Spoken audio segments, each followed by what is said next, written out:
Okay, let's dive right in. Welcome to today's Explainer, where we're unpacking a really fascinating analysis by climate and sustainable development expert Ali Tauqeer Sheikh.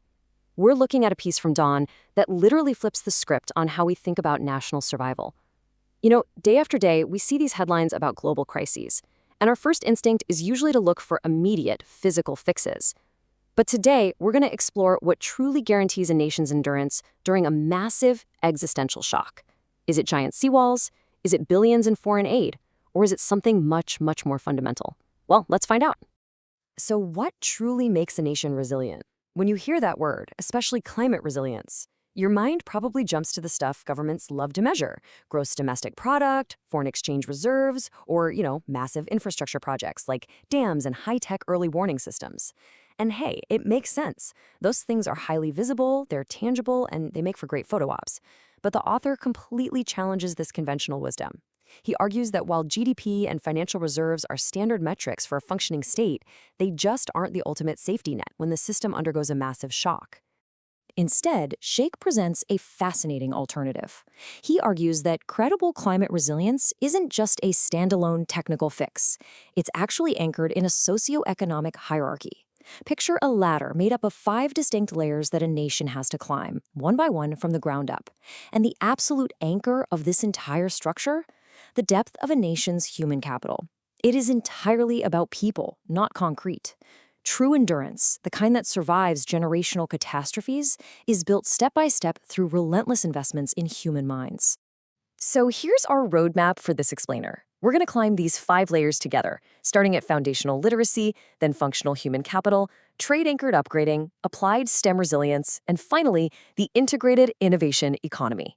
The absolute crucial point here is that this ladder is strictly sequential. It moves from basic literacy acting as a social buffer at step 1, all the way up to a highly advanced knowledge economy at step 5. And the author emphasizes a hard truth here. Nations cannot simply skip layers. You can't just throw money at a high-tech disaster response system if your broader population can't actually read the warning manual. You can't build a Silicon Valley equivalent if your workforce lacks basic vocational skills. That foundation absolutely must be built first before a nation can truly withstand major world-altering disruptions. All right, let's start at the very bottom rung of the ladder. Layer 1, foundational literacy, which serves as the essential social floor. Consider this incredibly stark reality. Pakistan currently has 26 million out-of-school children. That is a massive, glaring hole at layer 1. Without foundational literacy, there is simply no cognitive bedrock for a society to stand on. And what happens when this social floor is just absent? Think about it. When a sudden crisis hits, like a rapidly approaching flood or a new pandemic, communities literally cannot process early warnings sent via text message. They can't read agricultural extension manuals to adapt their failing crops. They simply lack the basic cognitive tools required for an adaptive, survival-driven response. The devastating 2022 Pakistan floods served as a brutal stress test for this exact theory. The recurring cycle of disaster confirms that climate vulnerability is almost always a direct consequence of educational neglect. During those horrifying floods, the loss of life and property was highest in the districts with the lowest literacy. It's a tragic, undeniable correlation that spanned across every single province.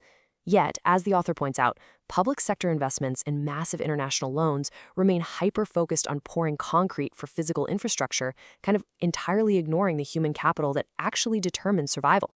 Now let's move up the hierarchy to layers 2 and 3 and examine how other Asian nations successfully secured their foundations and upgraded their economies.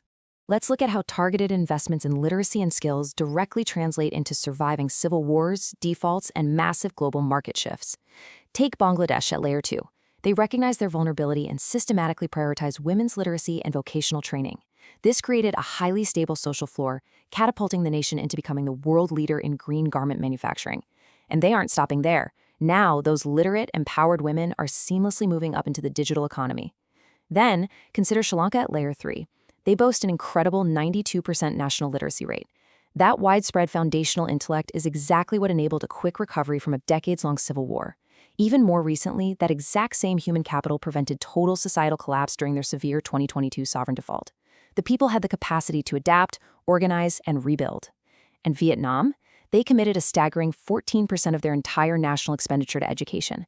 That relentless investment allowed them to completely transition from a war-devastated agricultural base to a major global semiconductor hub. These examples absolutely hit the nail on the head. You cannot skip steps. The human anchor must be there to weather the storm. Next up, let's climb to the highest tiers of the resilience ladder, layers 4 and 5, where specialized science and technology become an indestructible strategic armor. Let's examine Iran's journey to layer 4. Ask yourself a very practical question. How does a nation survive half a century of crushing technological and trade embargoes without collapsing? Well, as the source details, Iran used a deliberate, intense immersion into STEM, that's science, technology, engineering, and mathematics, as an absolute survival strategy. Since 1979, they doubled adult literacy to nearly 93%, essentially wiping out the gender gap in basic education to ensure the whole population was on board. Building on that foundation, today they have a massive base of over 2 million university students, and because of this specialized workforce, they astonishingly produce over 95% of their medicines domestically. They even rank 34th globally in research output. This is what Layer 4 resilience looks like, achieving total technical self-sufficiency against extreme global isolation, purely because the necessary survival knowledge is locked safely inside the minds of its people. To understand how this evolves into Layer 5, the author contrasts Iran's approach with Israel's. Now, both nations share a resilience DNA, heavily rooted in STEM, a focus forged out of extreme regional pressure. Iran possesses a massive volume, producing about 335,000 STEM graduates every single year, which grants it incredible technical self-sufficiency under heavy sanctions. But Israel represents the global benchmark for Layer 5 because of its institutional ecosystem. Layer 5 isn't just about having smart people, it's about what the system actually does with them. Israel converts talent into rapid economic output through a highly functioning commercialization ecosystem. Military research, top-tier universities, and venture capital work seamlessly together to generate technological solutions faster than regional shocks can destroy them. Iran has the scientific inputs, but its capacity to fully commercialize is currently waiting on massive governance shifts and the lifting of sanctions. For both, however, the takeaway is identical. Deep scientific capability is the absolute ultimate guarantor of national resilience. So, having climbed the entire ladder, we bring the narrative full circle back to Pakistan to assess its current position at the crossroads. Remember how the author pointed out earlier that Pakistan hasn't fully secured Layer 1 due to millions of out-of-school children? Well, looking higher up the ladder at specialized education, the country's 265 universities barely produce 445,000 total graduates a year, and crucially, fewer than 180,000 of those are in specialized STEM fields. To put that into perspective, that is barely half of Iran's annual output, despite Pakistan having a significantly larger population. The author warns that this leaves the education system wide in general enrollment, but dangerously thin in the specialized depth that actually turns higher education into robust national resilience. As the late visionary economist Dr. Mahbubul Haq profoundly noted, educational attainment is among the absolute strongest predictors of climate mortality.